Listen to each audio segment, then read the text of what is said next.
الله وبركاته نحمده ونصلي على رسوله الكريم أما بعد فأعوذ بالله من الشيطان الرجيم بسم الله الرحمن الرحيم يا أيها الذين آمنوا اتقوا الله وكونوا مع الصادقين صدق اللہ العظیم۔ عزیزان ملت اسلامیہ، اللہ تبارک و تعالی قرآن مقدس میں ارشاد فرماتا ہے، اے ایمان والو، اللہ سے ڈرو اور سچوں کے ساتھ ہو جاؤ۔ آج اس دور میں کچھ ایسے لوگ اور کچھ ایسی جماعتیں ہیں جو ایک الگ پروپیگنڈا تیار کرتی ہیں اور کہتے ہیں کہ حضرت امام حسین رضی اللہ تعالی عنہ اور یزید کے مابین جو معرکہ کربلا کے میدان میں ہوا ہے وہ دو شہزادوں کی جنگ ہے، وہ سلطنت کی جنگ ہے، اس کا کوئی اسلامی نقطۂ نظر سے کوئی معنی نہیں ہے۔ اس سے ان کا مقصد ایک تو یزید کو ہیرو بنانا ہے اور دوسرا یہ کہ وہ اہل سنت و جماعت کے مابین جو کم پڑھے لکھے لوگ ہیں ان کو بھی گمراہ کرنا ان کا مقصد ہے۔ اس لیے ضروری ہے کہ چند وہ اسباب و عوامل جو معرکہ کربلا کے لیے رونما ہوئے ان پر گفتگو کی جائے تاکہ یہ عیاں ہو جائے کہ امام حسین رضی اللہ تعالی عنہ کربلا کے میدان میں سلطنت کے حصول کے لیے نہیں گئے تھے بلکہ وہ اسلام کی بقا کے لیے گئے تھے۔ آپ کربلا کے میدان میں تخت و تاج کے لیے نہیں گئے تھے بلکہ آپ اسلام کی حقانیت کو ثابت کرنے کے لیے گئے تھے۔ اگر ہم سب سے پہلا سبب دیکھیں تو سب سے پہلا سبب یہ بنتا ہے کہ اسلام ایک آفاقی مذہب ہے اور مذہب اسلام اپنے ماننے والوں کو شریعت کے دائرے میں رہ کر کے آزادی رائے کا حق دیتا ہے۔ یہی وجہ ہے کہ جب حضرت امیر معاویہ رضی اللہ تعالیٰ کا وقت قریب آیا اور آپ نے لوگوں سے مشورہ کر کے یزید کو جانشینی کے لیے منتخب کیا تو اس میں کچھ لوگوں کی رائے حضرت امیر معاویہ کی رائے کے خلاف تھی۔ اس کے باوجود بھی حضرت امیر معاویہ رضی اللہ تعالیٰ نے ان سے باز پرس نہیں کیا، اور پھر یزید کو بھی حضرت امیر معاویہ رضی اللہ تعالیٰ نے کہا کہ جب تم جانشین ہو میرے، جب تم تخت پر بیٹھنا تو کچھ ایسی شخصیتیں ہوں گی جو تمہاری بیعت نہیں کریں گی، ان میں ایک حضرت امام حسین ہوں گے، لہٰذا تم ان سے درگزر سے کام لینا۔ اس لیے کہ انہیں معلوم تھا،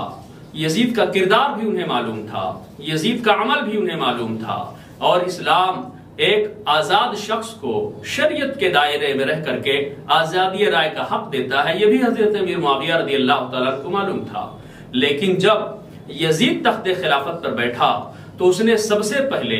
مدینہ کے گورنر کو یہ خبر بھیجا کہ تم امام حسین کی بیعت لو، اور اگر وہ بیعت نہ کرے تو ان کو گرفتار کر لو، اور پھر ان سے جو ہوگا سزا یا جس طریقے سے بھی ہوگا ان سے نپٹا جائے گا۔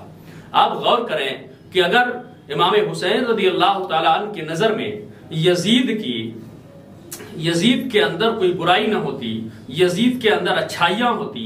یزید خلیفہ بننے کے لائق ہوتا تو ضرور حضرت امام حسین رضی اللہ تعالیٰ عنہ اس کی بیعت کر لیتے۔ لیکن وہ امام حسین جن کی تعلیم و تربیت نبی پاک صلی اللہ تعالیٰ علیہ وسلم نے خود فرمائی ہے، جب یزید کا گورنر مدینہ میں حضرت امام حسین رضی اللہ تعالیٰ عنہ کو بلاتا ہے اور کہتا ہے کہ یزید نے بیعت کے لیے آپ کہا ہے، تو امام حسین رضی اللہ تعالیٰ عنہ نے فرمایا کہ سنو،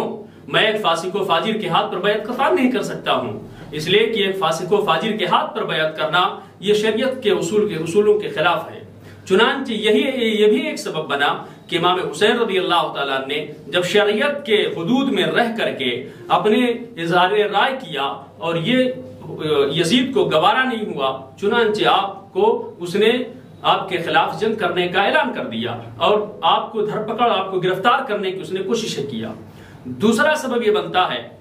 دوسرا سبب اگر دیکھا جائے تو شریعت کے اندر دخل اندازی، چونکہ یزید تخت پر بیٹھتے ہی اس نے شریعت میں دخیل ہونا چاہا۔ وہ ایک پہلے بات تو خود ہی وہ شرابی تھا، اس کی طبیعت شریعت کی طرف مائل ہی نہیں تھی، وہ دنیا کے تمام سارے خرافاتوں کی طرف مائل تھا۔ بدایہ و نہایہ کے اندر ہے کہ اس کی طبیعت شہوت کی طرف زیادہ مائل تھی۔ اس کے ہاں عجیب قسم کے لوگ اکٹھا ہوا کرتے تھے، چنانچہ وہ شریعت کے اندر دخیل ہونا چاہتا تھا۔ وہ شراب خود پیتا تھا اور اس کے حوالی جواری بھی شراب پیتے تھے، اور یہ بات آیا ہے کہ لوگ اپنے بادشاہوں کے دین پر ہوتے ہیں۔ چنانچہ امام حسین رضی اللہ تعالیٰ عنہ کو یہ گوارا نہیں ہوا کہ اسلام کے نام پر کوئی حکومت کرے اور اسلامی حکومت کے نام پر کوئی حکومت کرے اور وہ شراب پیے، تو ظاہر سی بات ہے اگر بادشاہ شراب پیے گا، بادشاہ شرابی ہوگا تو عوام کے اندر بھی اس کا اثر ہوگا۔ لہٰذا اور اس کے علاوہ بھی بہت ساری برائیاں ہیں، وہ زنا کو بھی جائز ہی سمجھتا تھا۔ اس طریقے سے بہت سارے خرافات اور برائیاں ہیں جن کو کم وقت کے اندر بیان نہیں کیا جا سکتا۔ یہ بھی ایک سبب بنا جو یزید کی بیعت کے خلاف ہوا کہ حضرت امام حسین رضی اللہ تعالیٰ نے یزید کی بیعت نہیں کیا۔ ایک تیسرا سبب بھی اگر دیکھا جائے تو وہ سامنے آتا ہے کہ شریعت اسلامیہ ایک فاسق و فاجر کی امامت کو قبول نہیں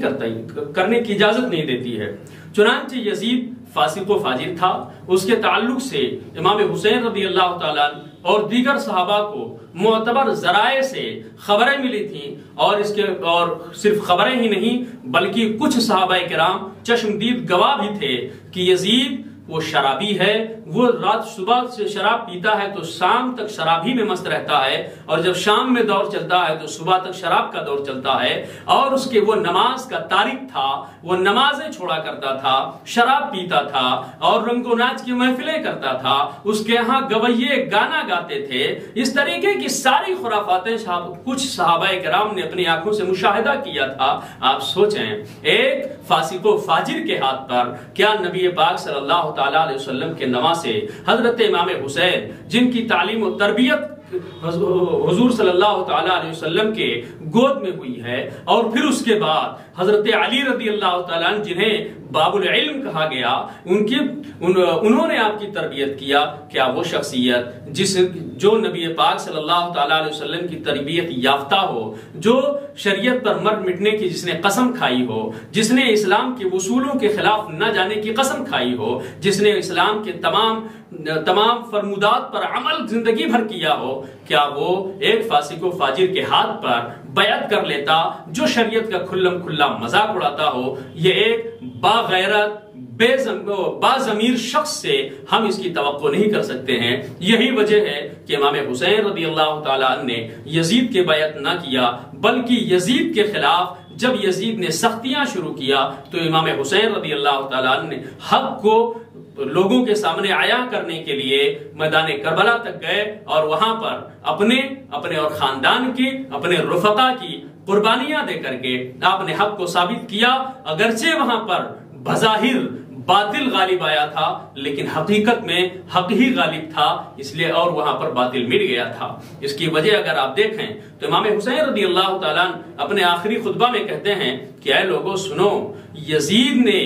یزید اور اس کے حواریوں نے شریعت اسلامیہ کی پیروی کو چھوڑ کر کے انہوں نے شیطان کی پیروی کو شروع کر دیا ہے، یہ گمراہ ہو چکے ہیں، یہ ان کو اسلام سے کوئی تعلق نہیں ہے، لہٰذا اگر تم ان کا ساتھ دو گے تو تم ان کے ساتھ اٹھائے جاؤ گے، اور اگر تم ہمارا ساتھ دو گے، ہم اسلام کے پیروکار ہیں اور تم بھی اسلام کا کلمہ پڑھتے ہو، لا الہ الا اللہ محمد رسول اللہ کے قائل ہو، لہٰذا اگر تم حق کا ساتھ دو گے تو حق کے ساتھ اٹھائے جاؤ گے، اور اگر ظالموں کا ساتھ دو گے تو ظلم کے ساتھ اٹھائے جاؤ گے۔ لہٰذا خود آپ فیصلہ کر سکتے ہیں کہ کیا امام حسین رضی اللہ تعالیٰ عنہ اور یزید کی جو جنگ ہوئی تھی وہ بادشاہت کی جنگ تھی، کیا وہ تخت و تاج کی جنگ تھی، کیا وہ دو شہزادوں کی جنگ تھی؟ نہیں مسلمانوں، بلکہ یہ جنگ حق و باطل کی جنگ تھی، ایک فاسق و فاجر کی اور ایک بااصول مومن اور صحابی رسول کی جنگ تھی، یہ اسلام کے احیاء کی جنگ تھی۔ ایک طرف تخت پر بیٹھا ہوا بادشاہ اسلام کے اصول و قوانین کی دھجیاں اڑا رہا تھا اور ان کو مٹانا چاہ رہا تھا، دوسری طرف اسلام کا شہزادہ نبی پاک صلی اللہ تعالیٰ علیہ وسلم کا نواسا اسلام کو بچانے کے لیے اور اسلام کے اصول و قوانین کو لوگوں تک پہنچانے کے لیے کربلا کے میدان میں اپنی گردنیں کٹا کر کے اپنے خاندان کی قربانیاں دے رہا تھا۔ یہی وجہ تھی، اس کے علاوہ اگر کوئی کچھ کہتا ہے تو یہ صرف اور صرف بہکاوے کی باتیں ہیں۔ دعا ہے کہ مولا ہم سب کو سچائی قبول کرنے کی توفیق عطا فرمائے۔ وما علینا الا البلاغ۔ السلام علیکم۔